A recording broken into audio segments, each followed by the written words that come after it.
Hello students, तो आज हम लोग जैक के द्वारा जो साइंस का एग्ज़ाम हुआ है क्लास 9 का, उसका हम लोग सॉल्यूशन देख रहे हैं। तो आप लोग अच्छे से सॉल्यूशन को देखिएगा और कमेंट करके ज़रूर बताइएगा कि आपका 40 में से कितना सही हो रहा है। चलिए, तो बिना देर के हुए हम लोग आगे स्टार्ट करते हैं। तो देखिए, सबसे फर्स्ट नंबर क्वेश्चन है, इसमें क्या आपका कह रहा है, कौन सदिश राशि नहीं है। तो कौन सदिश राशि नहीं है ये पूछा है, कौन सदिश राशि है ये नहीं पूछा है। तो यहाँ पर विस्थापन, त्वरण और भार ये तीनों सदिश राशि है, लेकिन चाल जो है वो सदिश राशि नहीं है। तो ऑप्शन नंबर 2 सही हो गया। क्वेश्चन नंबर 2 देखिए, चाल का एसआई मात्रक क्या होता है। तो चाल का एसआई मात्रक मीटर पर सेकंड होता है। तो ऑप्शन नंबर 2 सही। क्वेश्चन नंबर 3, निम्नलिखित से कौन समीकरण सही है। तो यहाँ पे V square equal to U square plus 2as होता है। तो ऑप्शन नंबर 2 सही हो गया। क्वेश्चन नंबर 4, निम्न में से किसका जड़त्व कम है। तो सबसे कम जड़त्व किसका है, तो साइकिल का, इसका सबसे कम जड़त्व होता है। तो 2 नंबर आपका सही हो गया। नेक्स्ट क्वेश्चन नंबर 5, 2 kg द्रव्यमान वाली वस्तु को 5 मीटर पर सेकंड स्क्वायर की दर से त्वरित करने के लिए कितने बल की आवश्यकता होगी। तो F बराबर क्या होता है, मास इंटू एक्सेलरेशन। तो मास 2 kg, एक्सेलरेशन 2, 5, तो 2 × 5 कितना हो गया, 10 न्यूटन। तो 5 का ऑप्शन नंबर 2 सही हो गया। क्वेश्चन नंबर 6, किसी गतिशील पिंड का वेग आधा करने से उसका संवेग हो जाता है। तो वेग आधा कर देंगे तो संवेग बराबर क्या होता है, mv होता है। वेग आधा कर दिए तो क्या हो गया, p/2 होगा। तो ये आधा हो जाएगा। तो ऑप्शन नंबर 1 सही हो गया। क्वेश्चन नंबर 7, सभी ग्रह सूर्य की परिक्रमा करते हैं, इसका कारण क्या है। तो गुरुत्वाकर्षण बल इसका कारण है। अभिकेंद्रीय बल गुरुत्वाकर्षण बल के कारण लगता है। तो ऑप्शन नंबर 1 हो गया। क्वेश्चन नंबर 8, 98 न्यूटन के भार के पिंड का द्रव्यमान कितना होगा। तो भार दिया हुआ है, मतलब mg का मान दिया हुआ है 98। तो m बराबर क्या होगा, 98/g। g का मान कितना हम लोग पुट करते हैं, तो 9.8। तो यहाँ से कितना हो गया आपका, यहाँ पे आंसर हो गया आपका 10 kg। तो यहाँ पे 10 kg आपका ऑप्शन नंबर 2 सही है। चलिए, क्वेश्चन नंबर 9, चंद्रमा पर 60 kg द्रव्यमान की वस्तु का भार क्या होगा। तो द्रव्यमान 60 kg है, उसको अगर हम चंद्रमा पर ले जाएंगे तो उसका भार चंद्रमा पे क्या होगा ये पूछ रहा है। तो यहाँ पे g का वैल्यू क्या होता है, g/6 होता है। तो g/6 होता है g का वैल्यू। तो यहाँ पे g का वैल्यू क्या हो गया आपका, g/6 हो गया। तो 9.8/6 करेंगे तो यहाँ पे कैंसिल होकर के 10 हो गया। तो 9.8 न्यूटन यहाँ पे आपका करेक्ट आंसर होगा। तो 9 का ऑप्शन नंबर 1 सही है। चलिए, क्वेश्चन नंबर 10 हम लोग देखते हैं। तो आप लोग वीडियो को पॉज करके भी सॉल्यूशन को समझ सकते हैं। क्वेश्चन नंबर 10, निम्नलिखित में से कौन सही है। तो कार्य बराबर बल गुना विस्थापन। तो ऑप्शन नंबर 2 आपका यहाँ W बराबर क्या होता है, Fs होता है ना। तो यहाँ पर फोर्स इंटू डिस्प्लेसमेंट। तो ऑप्शन नंबर 2 हो गया। क्वेश्चन नंबर 11, यहाँ पर देखिए डॉट और क्रॉस तो आप लोग को नहीं समझना है, तो इसलिए आप समझ लीजिए दोनों का मल्टीप्लिकेशन। क्वेश्चन नंबर 11, शक्ति का मात्रा क्या है। तो वाट होता है। तो ऑप्शन नंबर 2 सही हो गया, वाट। क्वेश्चन नंबर 12, ध्वनि का वेग किसमें सबसे अधिक होता है। तो ठोस में क्या होता है, सबसे ज़्यादा होता है। आप बेंच पर कान को रख करके थोड़ा सा भी आवाज़ कीजिए तो बहुत ज़्यादा आवाज़ आपको सुनाई देगा। रेल की पटरी पे आवाज़ बहुत ज़्यादा होता है। तो ये क्या हो गया, ठोस के कारण। तो ये हो गया। चलिए, क्वेश्चन नंबर 13, किसी तरंग का वेग v है, तरंग दैर्घ्य लैम्डा और आवृत्ति n है। तो v बराबर क्या होता है, n लैम्डा। तो v बराबर n लैम्डा। ये बहुत अच्छा समीकरण आपका ऑप्शन नंबर 2 सही हो गया। क्वेश्चन नंबर 14, निम्नलिखित में से कौन पदार्थ है। तो कौन पदार्थ है, तो प्रेम क्या है, गंध और मीठा, ठंडा, ये सब क्या है, ये सब अनुभव करने की चीज़ है, ये कोई पदार्थ नहीं है। तो आपका ठंडा पेय, ठीक है, कोको कोला हो गया, थम्स अप हो गया, माजा हो गया। तो ये सब क्या हो गया, एक पदार्थ हो गया जो ठंडा पेय हो गया। चलिए, तो पी लीजिएगा, आप लोग का एग्ज़ाम ख़त्म हो गया आराम से। अब हम लोग देखते हैं क्वेश्चन नंबर 15, 100 डिग्री सेल्सियस तापक्रम किसके बराबर है। तो केल्विन में हमको करना है। तो किसी भी डिग्री सेल्सियस को केल्विन में चेंज करना है तो 273 ऐड करते हैं। तो ऑप्शन नंबर 2 आपका यहाँ पे सही होगा। नेक्स्ट क्वेश्चन नंबर 16 हम लोग देख रहे हैं। तो इसमें क्या कह रहा है, जल का क्वथनांक है। तो जल का क्वथनांक, अब देखिए जल को उबालना है तो 100 डिग्री सेल्सियस पे उबालता है। तो जो 15 नंबर में क्वेश्चन है उसी वही आंसर यहाँ पे भी है। तो 373 केल्विन यहाँ भी आपका होगा।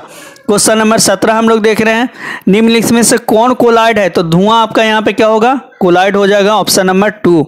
क्वेश्चन नंबर 18, निलंबन में परिक्षेपित कणों का आकार होता है। तो यहाँ पे 100 नैनोमीटर से बड़ा, ऐसे 1000 नैनोमीटर से बड़ा होना चाहिए, लेकिन यहाँ पे 1000 ऑप्शन में नहीं दिया है, इसलिए 100 नैनोमीटर से बड़ा ऑप्शन नंबर 1 सही होगा।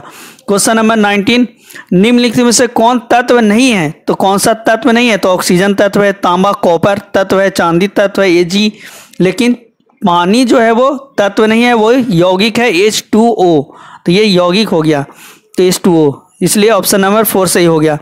क्वेश्चन नंबर 20, साधारण नमक का रासायनिक सूत्र क्या होता है? तो NaCl, ऑप्शन नंबर 1 सही है।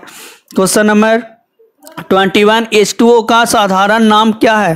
तो H2O का मतलब क्या होता है? जल, तो ऑप्शन नंबर 4 आपका सही हो गया। क्वेश्चन नंबर 22, 0.4 मोल CO2 बराबर है कितना के बराबर है? तो कार्बन क्या क्या होता है? 12 ग्राम, ऑक्सीजन 16, तो 12 + 32 44 हो गया, और 0.4 × 44 करेंगे तो 17.6 आएगा, तो ऑप्शन नंबर 2 आपका सही हो गया।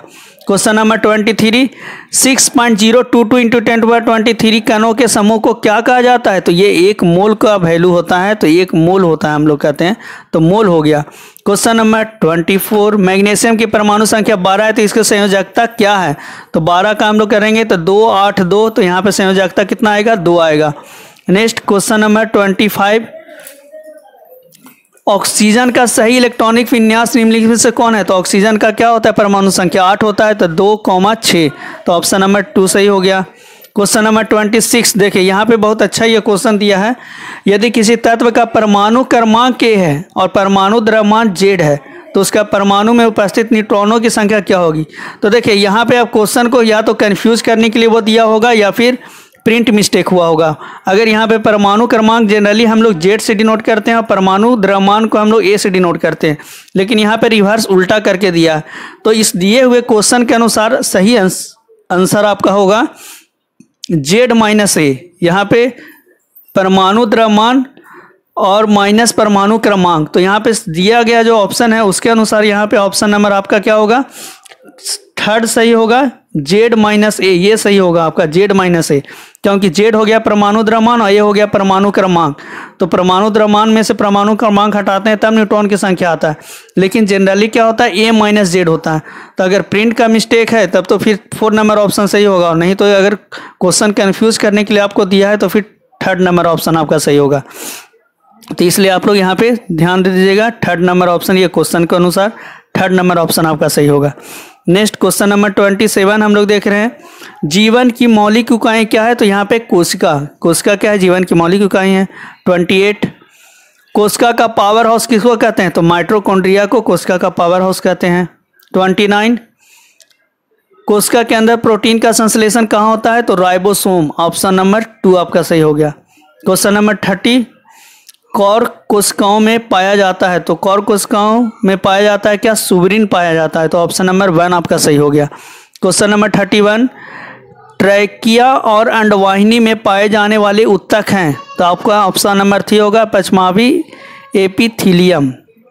32 नंबर क्वेश्चन, पौधे की जड़ तथा तने की मोटाई किस उत्तक के कारण बढ़ती है? तो यहाँ पे होगा आपका कैम्बियम के कारण बढ़ती है, तो ऑप्शन नंबर 1 सही हो गया। क्वेश्चन नंबर 33, मेढक के हृदय में कितने कक्ष होते हैं? तो ऑप्शन नंबर 1 3 कक्ष होते हैं।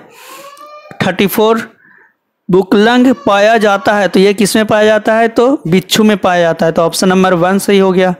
मेढक कैसा रक्त होता है? तो शीत रक्त वाले होते हैं, तो ऑप्शन नंबर 1 सही हो गया। 36, एक रोगवाहक कीट है, तो कौन होगा? मक्खी भी रोगवाहक है, मच्छर भी रोगवाहक है, तिलचट्टा भी रोगवाहक है, तो इनमें से सभी होगा।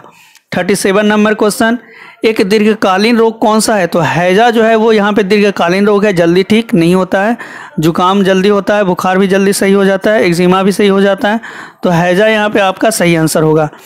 38 नंबर क्वेश्चन, किस पोषक तत्व की कमी से एनीमिया बीमारी होता है? तो लोहा की कमी से क्या होता है? एनीमिया बीमारी होता है। 39 नंबर क्वेश्चन, दाल में हमें क्या प्राप्त होता है? तो दाल से हमें प्रोटीन प्राप्त होता है, तो ऑप्शन नंबर 1 सही हो गया। तो आप लोग अगर चैनल को सब्सक्राइब नहीं किए हैं तो चैनल को सब्सक्राइब जरूर कर दीजिएगा, ताकि आपको एक्सपेरिमेंट, फिजिक्स और केमिस्ट्री का एक्सपेरिमेंट का वीडियो हम आपको डालेंगे इस पे, जिससे कि आपको आसानी से फिजिक्स, मैथ ये सब समझ में आएगा, साइंस आपको आसानी से समझ में आएगा। या फिर 10 क्लास में आप लोग 9 से 10 में जाने वाले हैं, तो 10 का हम सारा कंटेंट इसमें डालने वाले हैं, तो आप लोग देख सकते हैं और उसका लाभ आप ले सकते हैं। तो चैनल को सब्सक्राइब नहीं किए तो सब्सक्राइब कर दीजिएगा, और वीडियो को शेयर भी कीजिएगा दूसरे ग्रुप में, ताकि सभी को इसका लाभ मिल सके। क्वेश्चन नंबर 40 हम लोग लास्ट देखते हैं, भारत में किस क्रांति कारण भोजन उत्पादन में वृद्धि हुई थी, तो यहाँ पे क्या होगा, हरित क्रांति। तो चलिए, हमने बहुत कम समय में आपको ये पूरा 40 क्वेश्चन आपको करा दिए हैं, तो मिला करके जरूर बताइएगा कितना सही हुआ। Thank you for watching video.